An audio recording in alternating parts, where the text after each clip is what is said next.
Mtukufu Rais, karibu sana hapa meteorological site industrial area. Tumefurahi sana. Wengi hawezi jua ya kwamba Your Excellency, hii kazi tulipanga tu kutoka jana. Ukasema unakuja kwenye site, ukatupatia support, and we are very grateful because you have made housing agenda to be a very important agenda in your government. Mine is very simple, is to welcome the Deputy Governor of Nairobi to come and welcome us all.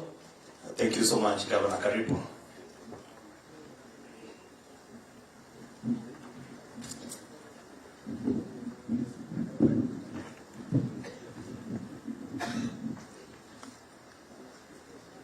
Your Excellency, the President of the Republic of Kenya and Commander-in-Chief of the Kenya Defense Forces, Dr. Samoei Ruto, Cabinet Secretaries here present, members of Parliament, and all invited guests. Mine is really very simple, is to welcome you to this site, Your Excellency, and to express our gratitude as the people of Nairobi for taking the first step to come and support the program that is going to house our residents. Your Excellency, you remember when we were campaigning, we said you want to create a city of order and dignity. When you have decent housing, you have dignity. And I'm very pleased that you are actually keen on knowing that the units being built here preserve and create that dignity. So without further much ado, I'd like to welcome all of you and assure you that, Your Excellency, we are behind your program, we will support the program, and we are happy that Nairobi is the first place you have come to visit and see these housing programs. Karibuni sana. Thank you very much, Deputy Governor. Your Excellency, I'd like to acknowledge a few people in our presence. First, I'd like to acknowledge the presence of the Board of National Housing Corporation, led by the Chairman. If they can stand up so that you can recognize them. Thank you very much. Excellency, we also have in our midst our investment partners, financial institutions, and we have a few CEOs of banks that are our partners. I don't know where they are, they can stand up. Or representatives of the various financial institutions, Excellency, they are working with us on this journey. Asanteni sana. I'd also like to acknowledge the presence of the staff of the State Department for Housing and Urban Development, led by our Secretary for Housing, Manabucha, and I'm sure there are others who are seated down. Thank you very much.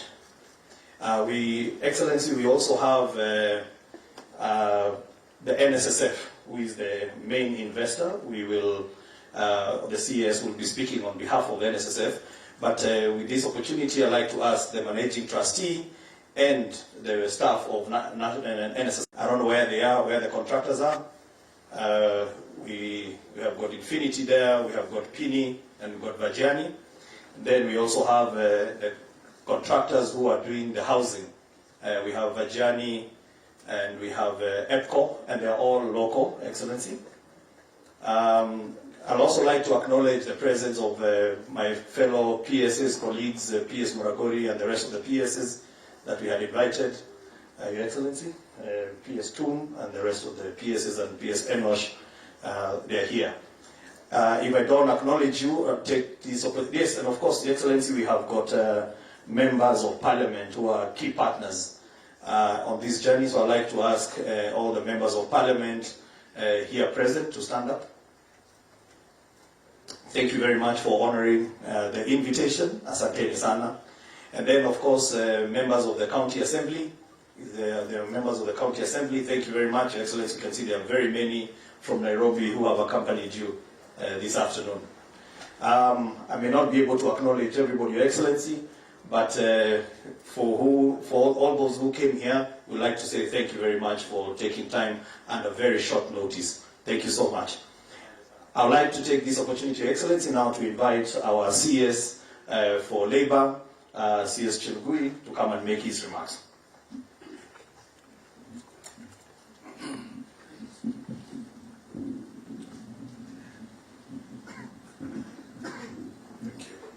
Your Excellency, the President of the Republic of Kenya, Dr. Samoei Ruto, the Deputy Governor of Nairobi, CS's President, CS Macharia, CS Karonei, the CAS is present, Honorable Members of Parliament, the MCAs, the Principal Secretary is present, my own Principal Secretary PS2 and Muraguri, the Chair Board of Trustees, the trustees, ladies and gentlemen, good afternoon. National Social Security Fund was established in 1965 through an Act of Parliament and was initially operated as a department of the Ministry of Labour until 1987, when NSSF Act was amended to transform the fund into a state corporation under the management of Board of Trustees. This fund was established as a mandatory source in case of permanent disability, basic assistance to the needy dependents in case of death, and monthly life pension upon retirement. This led to a assenting of National Security Fund Act number 45 of 2013 on 24th of December 2013 that established two funds, namely Pension Fund and Provident Fund, to provide contributions to a payment of benefits out of these funds. Unfortunately, Your Excellency, this act was rendered unconstitutional by our courts in the judgment given on Monday, 19th of September 2022. On this project, Your Excellency, Mukuru Housing Project, NSSF is the largest provident pension fund in the country, holding close to 300 billion in member funds, which represent 18% of the pension assets under the management for the whole industry. NSSF has a rich history of developing housing projects from high-end ones like the ones in Kitsuru, Mountain View, and middle-income development projects in Asina South B and Nyayo Embakasi, and affordable housing in Nyayo High-Rise. These are some of the largest and the most livable developments in the country. For the first time, Your Excellency, the fund is partnering with government to do developments in the scale necessary to address the nation's housing needs. This partnership is the first solid step towards achievement of your administration's commitment for the 250,000 housing units. The current contribution rates makes it difficult, Your Excellency, for the fund to invest in the right scale. It is therefore a national imperative for the new rates to be unlocked to allow the fund to play its rightful role, like similar funds in countries like Singapore. The RBA and NSSF Act allows members to take up to 40% of their savings for paying deposits towards home ownership plan. The current NSSF rates cannot afford a member even the legal fees. So for the fund to effectively execute this project, the government through the National Treasury will need to streamline the project execution framework for expeditious and low-risk implementation. So, in conclusion, Your Excellency, we are happy to participate in one of the flagship projects that you have personally initiated. And we know this will contribute towards social security in terms of housing and retirement of our working people. So, with those, NSSF is happy. We have planned for this investment, and we will journey with the government in partnership as we offtake any other project that may come. With those many remarks, Your Excellency, I thank you.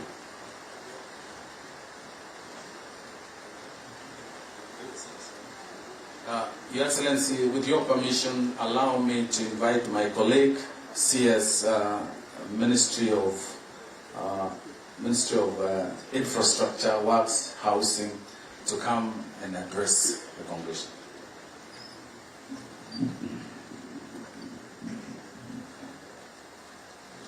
Your Excellency, President William Ruto, my fellow Cabinet Secretaries present, Excellency, Deputy Governor of Nairobi, my good friend James Joel Mushiri, members of Senate, and National Assembly present, ladies and gentlemen, Your Excellency, today indeed is a very special day because we are actualizing the objectives which we've had for a long time. And Excellency, on behalf of the housing sector, let me thank you for allowing time. We know you've been in office for just a few weeks, but already, Excellency, you are here in the field with us, trying to actualize one of the key objectives of our country, which is to provide affordable housing to the people. Excellency, we have three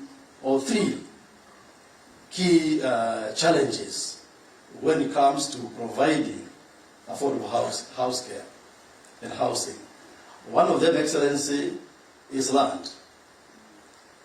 The other, Excellency, is financing for the end users. And the third one is infrastructure. And sir, let me thank you very much indeed, because less land is a key issue and key challenge. Within only a few weeks in office, you've unlocked this issue, which has been actually challenging us for the last 2 years.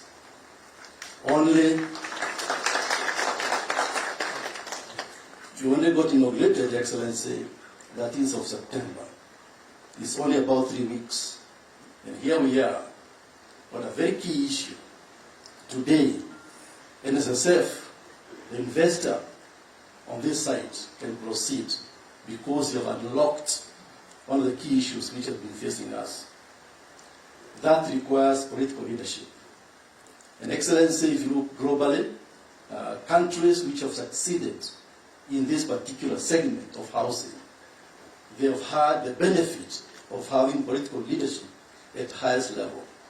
Many of you know about Singapore and such countries, whereby despite being challenged in terms of land, Singapore has done very well because the presidency took the championship in terms of housing. Sir, the second challenge is financing. And because of your presence here this afternoon, I can see almost every bank is represented here. All the big hitters are here. Excellency, you saw when they were asked to stand up. It demonstrates that indeed financing follows power. I can see all the big banks are here.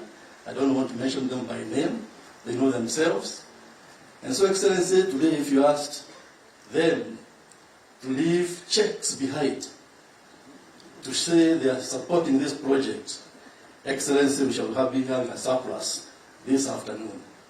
And so because of your presence, we have now the appetite by the banking sector, which will unlock that key challenge of financing.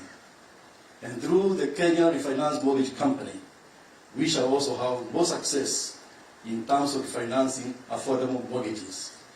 Lastly but not least, Excellency, is about infrastructure. You cannot have housing without proper infrastructure. Roads, water, electricity, sanitation. And so all those go together hand in hand. And so that's why, Your Excellency, you are seeing all those key factors of production for housing put together, courtesy of your leadership. That's why, indeed, we are very expectant going forward that we will achieve what is going to be the big one, not the big four, big one agenda in your administration, which will be actually housing. With those few remarks, Excellency, it's my privilege and duty to invite you, Excellency, to make your remarks. Asante sana James. Asante sana. Tafadhali tuketi chini. Mawaziri wote mlio hapa, ndugu wananchi wa Nairobi, hamjambo. Kwanza mimi nataka nichukue nafasi hii niwashukuru sana kwa kunipatia nafasi na hawa wenzangu ambao tumechaguliwa na hawa tuweze kuongoza mambo ya taifa letu la Kenya kwa miaka 5 ijayo. Nataka vile vile niwapongeze waheshimiwa wa kutoka mji wetu wa Nairobi, wakiwa wale wa county pamoja na bunge la kitaifa, kwa kuchukua muda wenu tuweze kushirikiana katika mpango huu wa muhimu wa mambo ya housing ambayo sana sana itafaidi miji yetu ya taifa lote la Kenya, likianza na mji wetu mkuu wa Nairobi. Nataka vile vile niwashukuru mawaziri wetu ambao wamekuwa wakifanya kazi hii. Vile mnajua, mpango hii ya housing ilikuwa ni mpango wetu pale 2017.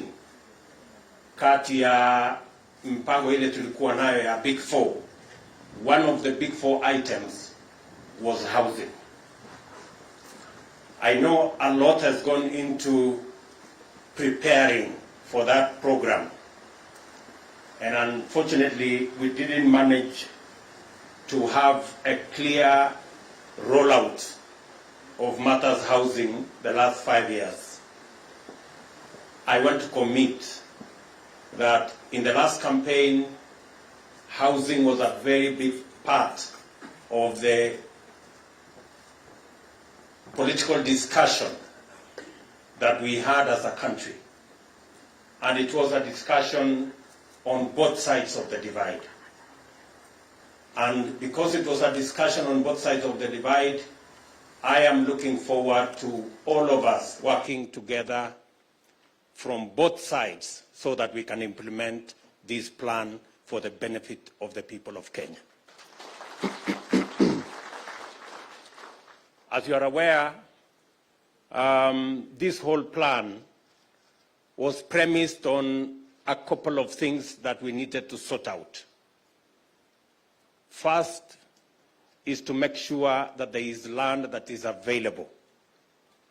Number two is to make sure that we have technology that can build houses faster and in a cost-effective manner. And number three, to make sure there is financing, both for construction and for mortgage, so that this plan can become a reality.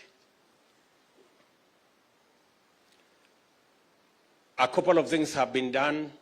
I think we have identified a couple of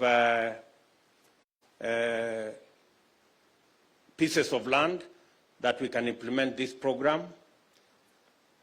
I am certain that land will not become an impediment on matters of delivery of our housing plan.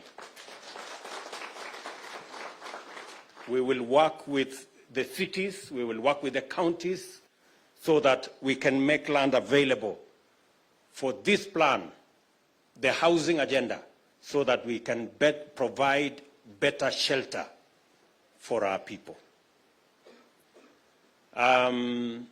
Because I made a commitment to the people of Kenya that housing is going to be a big part of our plan, not just to provide houses, but to create opportunities for employment and for enterprises to grow, provide opportunities for the millions of people who will engage in this enterprise as plumbers, as electricians, as construction workers, as technicians, and a whole lot of people who will be participating in this exercise.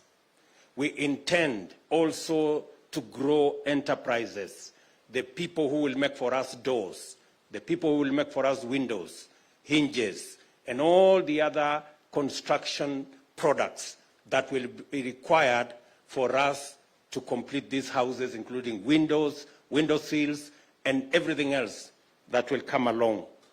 We are going to be partnering with our TVETs and our Juakali sector to produce those products so that we can grow those enterprises as well as we work on this housing plan. The ministry already knows that we have to standardize. And PS Charles Hinga explained to us clearly that if we do not standardize the size, the doors, the windows, the hinges, the window sills, we will continue to be doing designer houses. And we all know that designer products are very expensive.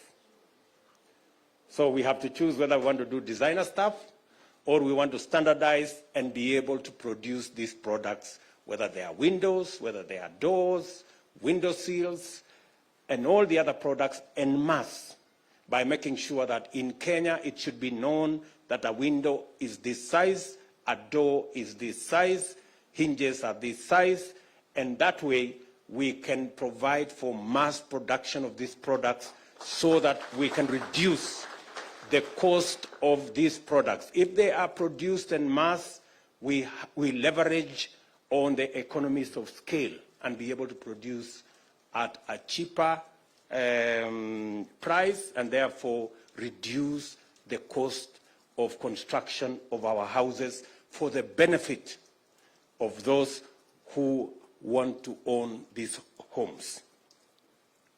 Coming to this project is very important to us because it will help us sort out one estate called Mukuru here. Mukuru Kwanjenga here, this Mukuru place, and I was there, I think, a week before the elections. Mukuru here has 110,000 households on about 700 acres. And the story of Mukuru is a story that needs to be written because Mukuru is the only place you pay to go to the toilet. You pay 170% for water that others are paying in Karen and Lavington. You pay more for electricity than in any part of Nairobi.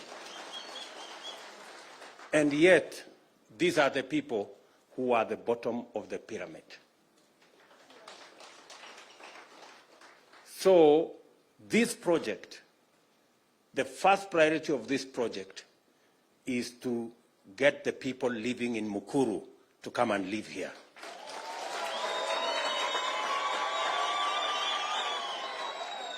The 3,000 shillings they are paying rent there, they will come and pay 3,000 here, mortgage.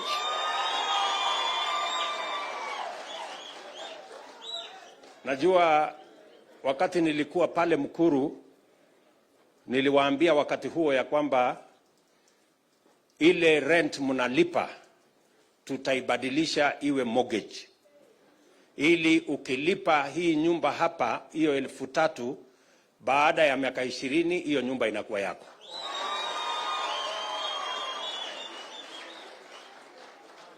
And provide them decent houses. They don't have to pay to go to the toilet. They don't go to the governor. We are going to work with all the other agencies so that these 3,000 acres, we can at least do between 400 and 500,000 housing units that will support the people of Nairobi as we do it elsewhere in Kenya. So, mimi nataka tukubaliane hivi. Tuko na mambo matatu ili tuweze kuwapatia mahali pa kuishi penye dignity, mahali penye heshima hawa watu wanaoishi katika informal settlements. Tuko na mambo matatu ya muhimu. Jambo la kwanza, tunahitaji ardhi. Na hiyo ardhi tutafanya kazi kama serikali na county kuhakikisha kwamba hiyo ardhi inapatikana. Na hiyo ardhi itapatikana na for locals housing, we will make the land available for free. Number 2, tunahitaji pesa ya construction, financing. We need financing. Pole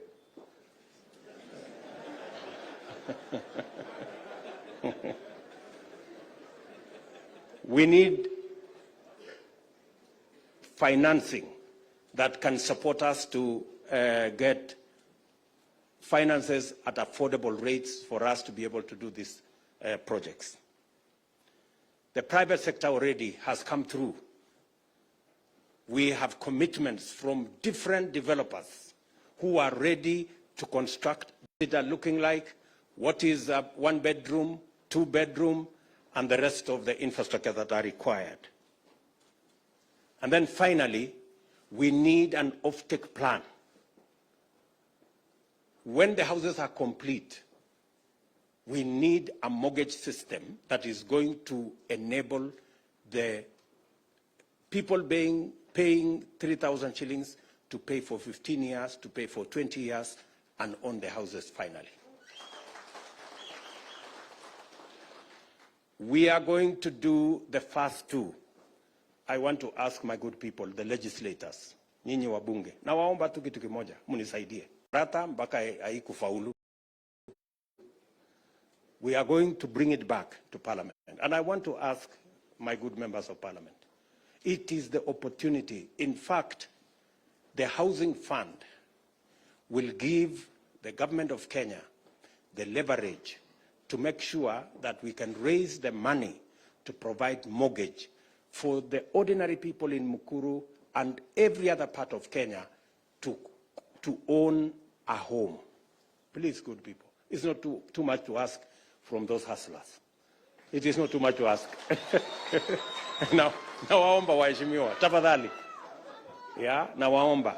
Because it's the only thing that is remaining for us to actualize this plan. At the moment, we are using the slum upgrading fund, but you know, slum upgrading fund can only go so far. The fund that will help us provide mortgage for 1-2 million houses is the Housing Fund. And I am confident that our Parliament will work with us so that we can do the right thing and provide the financial infrastructure from construction to mortgage that will support the millions of citizens who today are living in informal settlements. Hapa katika this in fact, hii ambayo imeanzishwa hapa ni ya watu wa Mukuru. Hii sahihi iko hapa. Ya watu wengine itakuja baadaye. So, na tutaketi chini na watu wa Mukuru and all the informal settlements so that tujue ni nani anaishi pale, ni nani analipa rent pale, ili wawe the first beneficiaries ya ile manyumba itajengwa katika sehemu hii. So, nataka kwanza niwashukuru EACC kwa sababu hii ardhi hapa ilikuwa imechukuliwa na watu wengine kinyume na sheria. This land had initially been grabbed by the usual notorious people. And I want to congratulate EACC for recovering this land so that we can use it for the development of social and local housing here in Nairobi. 2 years ago, the government decided that we were going to do this project. But the project has not quite moved with the necessary speed because of challenges of titling. I want to congratulate the Ministry of Housing and the Ministry of Lands. I talked to them 48 hours ago. They have done everything possible, and now we have the titles for this land. We are going to give NSSF the title for this piece. We are going to give EACC the title for their piece that is next year. I think we had 3 titles. We are going to give the title for the social housing. We are going to give the title for the affordable housing. Is that correct, Charles? Yes, Excellency. and then we are going to have the title for ESCC. Let me say the following so that nobody changes it midway. The bed sitters that will be available here, complete with somewhere to sleep, a small kitchen, and a shower and toilet, will be 3,000 shillings. The one bedroom is going to be 5,000 shillings, and the 2-bedroom will be 6,500 shillings. That is under the social housing plan that will involve the people of Mukuru. For the affordable housing, a 1-bedroom is going to be 6,600, and a 2-bedroom will be 10,000 shillings, and that is mortgage, not rent. That is mortgage, so that in a couple of years down the road, 15, 20, 25 years, they will become owners of this property. And we begin to transit Kenyans from majority of them paying rent to majority of them being home owners. Let me also say that for us to be able to accelerate the development of housing in Kenya, and I am not talking about Nairobi, I am talking about all our cities largely. For us to be able to accelerate, apart from working with the counties, and I look forward that our governors will make it possible for us to have land in our major towns so that we can roll out the social and the affordable housing plans in all our cities and make 2-3 million Kenyans homeowners in the next couple of years. What we have done to make sure that that comes through is we have established the Kenya Mortgage Refinancing Company that will support the whole mortgage enterprise and backstop some of the challenges that will come with acquisition of mortgage. We have also adjusted, the CBK has adjusted prudential banking guidelines so that with more deposits, banks can do more lending as a practice, so that we can make more resources available for people who want to borrow. We have also worked with our pension schemes and made it possible that people saving in our pension schemes can have access to some of their savings so that they can put it up for home ownership. So the pension funds can now use for their pensioners some of the resources that have been saved by pensioners to be able to buy homes under our plan. And let me also say, we have made sure that affordable housing will be made available on a priority basis. We look at who qualifies so that we can put them. For the people in Mukuru, Kwanjenga here and the whole of Mukuru slum, we're going to work with you so that as we transit to here, we get more land in Mukuru to be able to develop more houses. 700 acres is a huge piece of land. We can settle probably about 300,000 people, 3 times the people who today are living in Mukuru Kwanjenga, with proper facilities and everything else.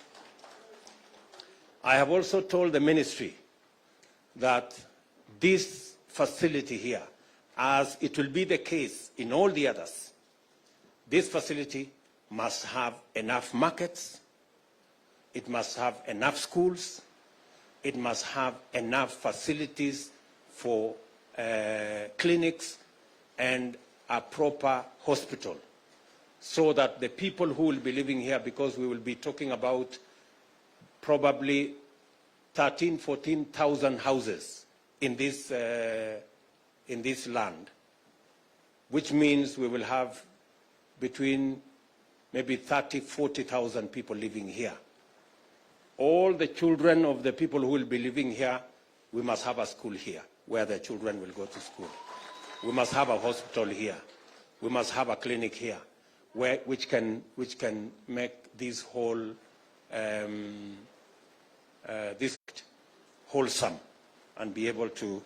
The kids of the people living in Mukuru, they hardly have a place to go to school. So we must make sure that that school is available in this facility.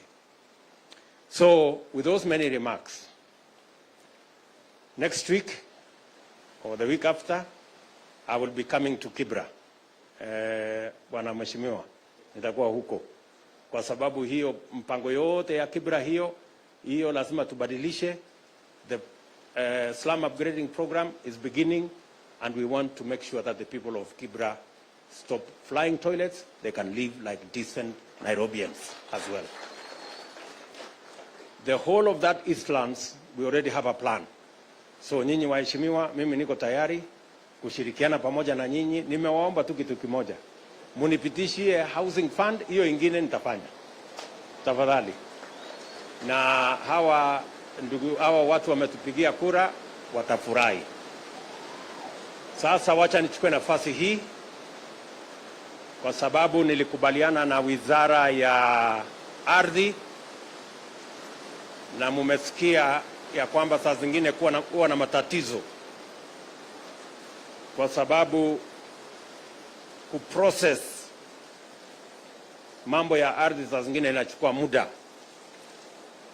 Na nimekubaliana na watu wa Wizara ya Ardhi ya kwamba tutabadilisha mwendo, na sio Wizara ya Ardhi peke yake, na wizara zile zingine zote. We have to agree on service delivery timelines, so that we are sure when we say we are going to achieve this, we must achieve it in the time we have agreed. So, and to ease the coordination between the Ministry of Land and Housing, I have decided that the Ministry of Lands will now be together with Housing, so that it becomes much more easy to coordinate the whole housing agenda in the Republic of Kenya. So with those many remarks, let me ask the Ministry of Lands to present to us the titles, so that we can hand them over to the relevant agencies, and so that this project can take off in earnest. Now, contractor and the Ministry of our anchor department of our anchor Ministry of Social Services, Ministry of Labor, and especially NSSF. Now you have no reason why this project cannot move with speed. Kwa sababu title tunawapatia hapa saa hizi, sasa hii kazi isonge. Na mkipata matatizo, mnajua mahali ya kunipata. Mtasukumana.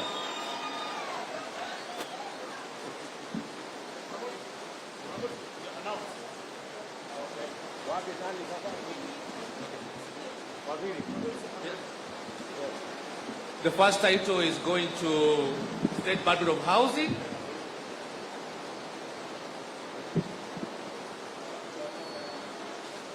Pigia makofi.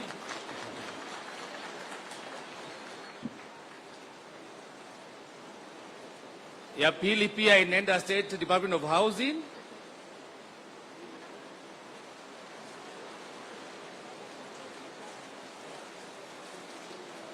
Then EACC. Haya, mpigie makofi. Yeah.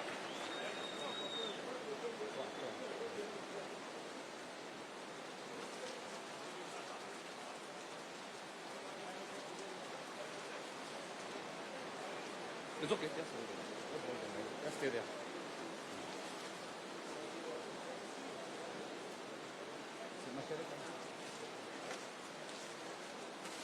Na hiyo ni ya EACC.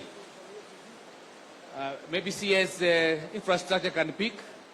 Tuwapatia baadaye. Wapige makofi. That's a total of 60 acres.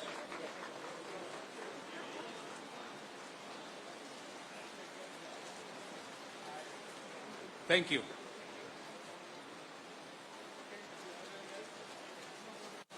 So the actual title.